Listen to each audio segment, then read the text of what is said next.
Hello everybody and welcome back to the channel. Today we are back with something a bit different than normal.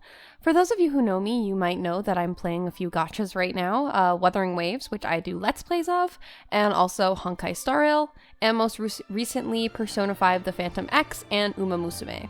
I also want to get into Zenless Zone Zero, Ever Crisis, and I kind of want to get back into Genshin Impact, but all of those games at the same time is just gacha game overload, and it's pretty impossible to dedicate that much time to all of them because, you know, I have a job. I am getting a bit off topic, but all of this is to say that I want to be able to talk about gacha games on my channel, but I don't want to do like Let's Plays of all of them, and I don't want gacha games to become all I do on the channel, so I decided the best solution would be to do some small videos near the end of or after each big update of the gachas I'm playing, so I could discuss how I felt about the story, the characters released, the events, and whatever else comes to mind, and maybe see how other people feel about it as well, so we can have like some discussions. So yeah, I was going to start off this series with an experimental video talking about Honkai Star Rail version 3.4, which came out a while ago, or finished a while ago. This is way later than I would be talking about an update if I decide to continue this series, but this is just a feeler, so we're just gonna feel it out. So 3.4 was pretty huge for two reasons. One, Finon was getting released, and two, the Fate collab was happening. So I'll start by talking about the banners, I suppose. Honkai Star Rail is not super free-to-play friendly. We all know about how quickly the meta changes. If you play the game, you've probably experienced that, and how the game is very, very much power creepy. It really forces you to pull for the newest units, especially like support ones, in order to feel like you can keep up with endgame content. 3.4's banners were kind of ridiculous because they ran 9 5-stars in the entire version, which really sucks if you want to pull multiple characters, but it is also good because if you want a particular character that you missed, you can rest easy knowing they'll probably get a rerun relatively soon. Finon was the only new HSR specific unit this version. I did pull for him, and I did get him. And while I haven't used him much on my account, so I can't speak for him meta-wise, even though, like, if you play him in, like, the story, you know he's pretty freaking meta. His design is beautiful, and so much care and thought were put into his attack animations, and just, like, his alt form and stuff like that. For Aura alone, he's a good pull.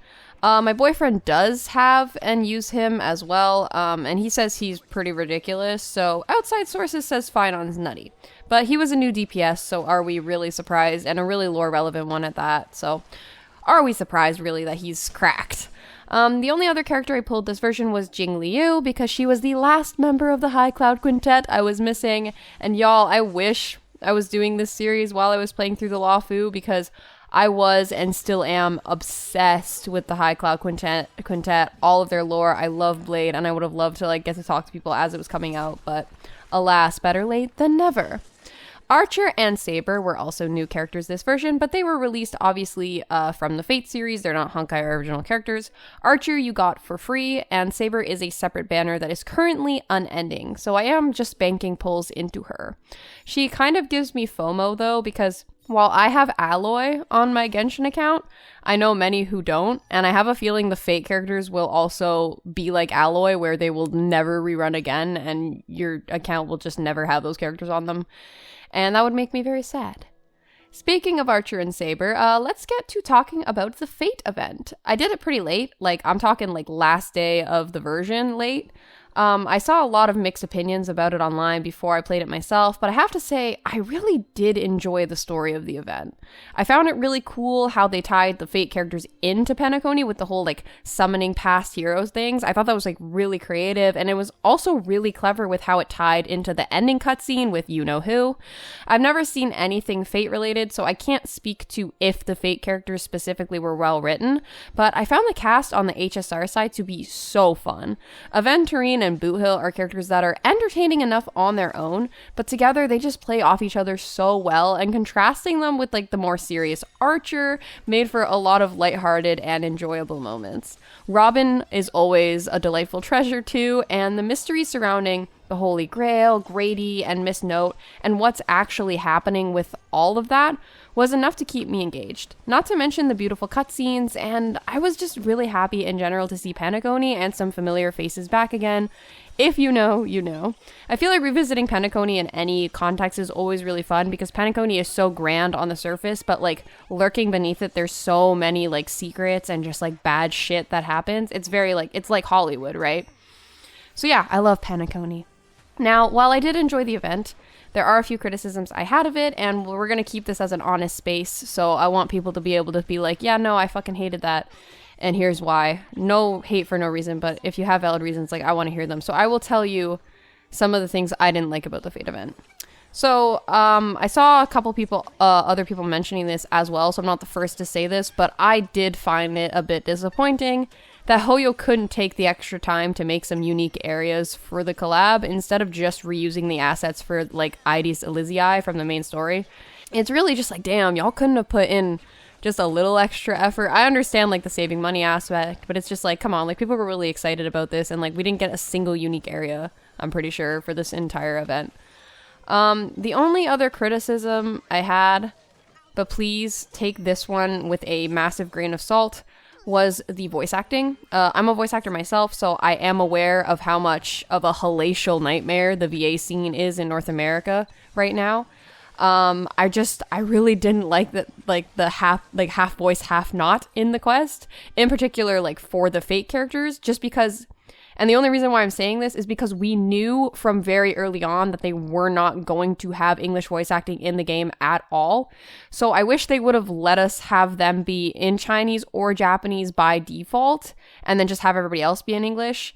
It probably would have been way more effort than it was worth to have like those few characters be toggleable to put them in different languages. So I understand why they're not, like, it's not like that. I totally get it from like an effort and from a, you know, like logistical standpoint, but I still would have preferred like something over nothing. I just prefer like the English voice actors for the characters that did have it, so I didn't want to completely switch it. But yeah, like that's a very like, I'm complaining about it, but I totally understand why it wasn't like the way it was. I totally understand why. So yeah, those were really my two big things with the Fate collab.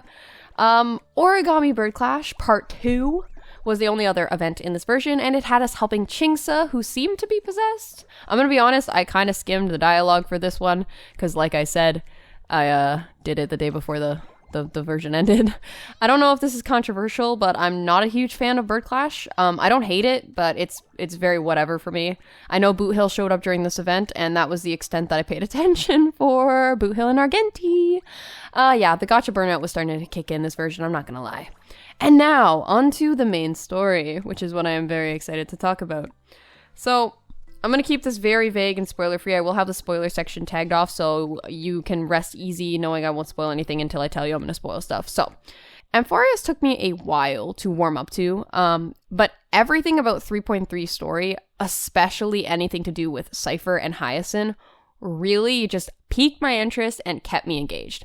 I still think about Cypher's segment, like everything that had to do with Cypher and Aglaya in 3.3 was just like masterclass in like character writing. So I was tentatively optimistic going into 3.4 story. I was like, okay, like I really like 3.3, like maybe I'll really like 3.4. I found 3.0 to 2 kind of slow. Like they were good, but I just found them to be a little bit slower with the build up. Again, I understand why. It's because they're trying to incorporate companion quests into the main story, which buffs out the story, makes it feel longer, makes it drag. I understand why, but it just wasn't my cup of tea. So 3.3 is when I really started liking the story, so I was kind of excited for 3.4.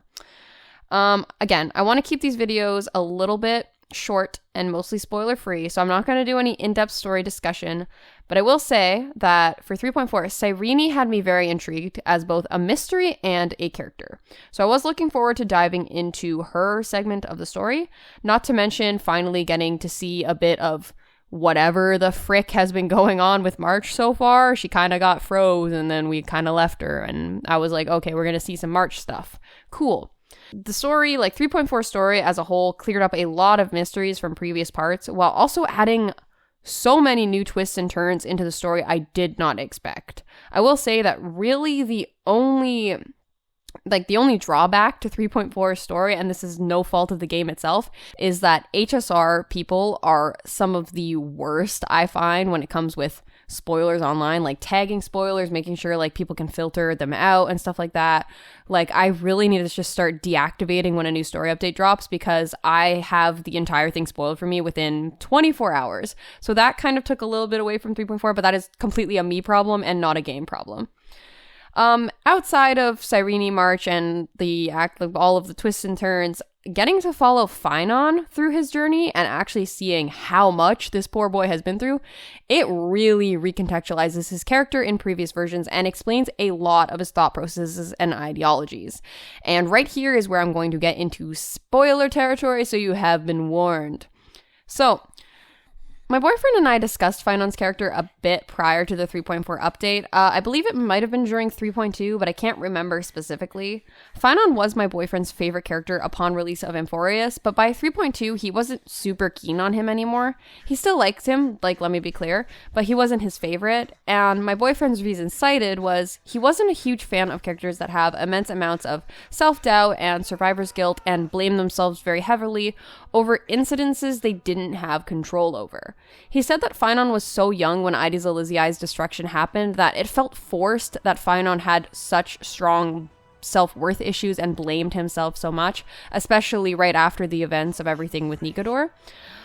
We kind of debated over that a little bit because, in my opinion, being the only survivor of your town and seeing everyone around you, including your childhood best friend, get brutally murdered right in front of you might be cause for long-lasting trauma, regardless of whether you were a child or not. Because let's be real, we know that Finon wasn't young. Like, he wasn't a toddler or anything. Like, he was old enough to remember. However, putting a pin in that, holy shit.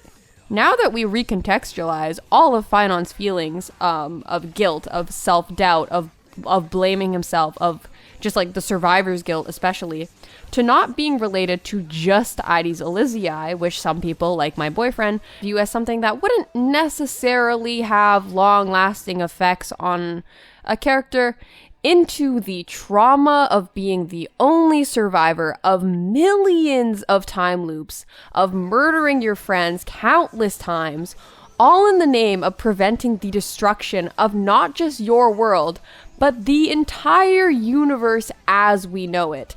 All of your friends keep standing in your way because they don't understand that you are literally preventing the rise of a god that will destroy the world.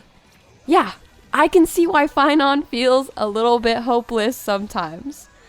And, oh my god, since we're in the spoiler section, Finon's entire fight sequence against Nanook was beautiful. One of my favorite things ever is when characters face off against gods and they pull out every single one of their moves and all they can do is leave a tiny scratch on them. It's peak fucking cinema.